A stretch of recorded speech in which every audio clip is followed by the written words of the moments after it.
Russ,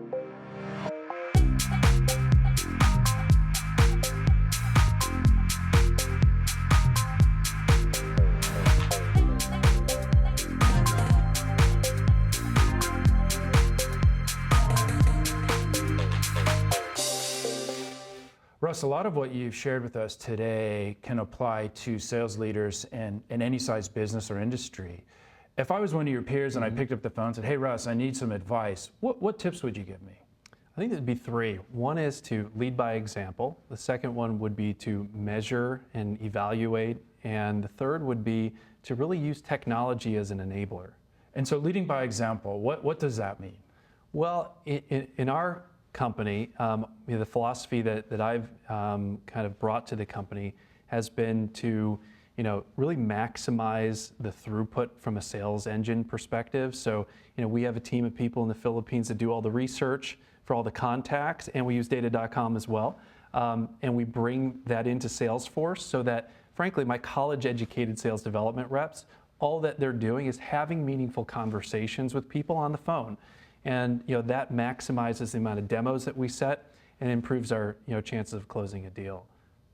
That's great. And what about, we talked a little bit about the importance of calling and actually getting on the phone. That's part of your leadership, correct? Oh, absolutely.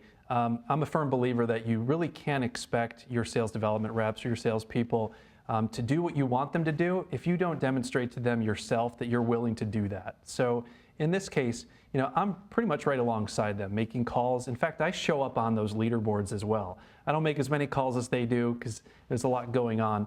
But certainly, I'm not afraid to pick up the phone as well. And I think as a result of that, I've created an environment where everyone feels like they can participate, they can make the calls, they're hearing their leader also get shredded on the phone, getting hung up on. And so it makes the company a lot more of an enjoyable place to come to every day.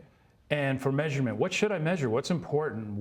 There's obviously many things I can measure, but what do you think are those top things that I should be concentrating on? Yeah, if you're running a sales development team and you're using a system like Salesforce with inside sales, I think some of the most important metrics would be how many conversations are you having? In some cases you might look at what's the duration of those conversations. Are those conversations yielding or leading to kind of meaningful next steps? In our case, we look at calls to connects to demos. We're setting demos, doing some qualification. And so that type of data you can get out of Salesforce.com. For me personally, that helps me coach my reps much more effectively and make them more successful as a result. And then technology, the third tip. Oh, it's huge. Obviously I have lots of choices. There's all sorts of different apps and different software and different hardware even that I can use to help my team. Well, I think first and foremost, you need a platform that's extensible. So in the case of Salesforce, we have 20 different apps installed into Salesforce.